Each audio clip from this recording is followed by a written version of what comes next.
welcome back to Math Busters. This is the sixth part of the matrices series where we'll be looking into finding the inverse of a matrix. Our question here is asking us to find the inverse of matrix A and B. However, to keep this video short, I will only go through finding that of matrix A, which is given as this.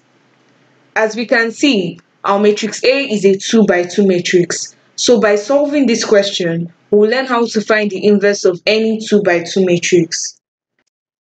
Now there is a basic formula for finding the inverse of a matrix. Let's say we are given a certain matrix P as this. The inverse of P is gotten by taking 1 divided by the determinant of P and multiplying by the adjugate of matrix P. To obtain the adjugate, we take the original matrix P, which represents matrix A in the original question. Now we interchange the values on the first diagonal from the top left to the bottom right, also interchanging 5 and 6 to obtain something like this, which will equally reflect in our matrix A by swapping 5 and 6 to be 6 and 5.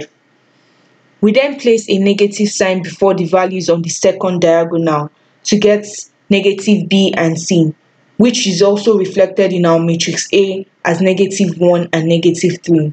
Now this is the adjugate matrix.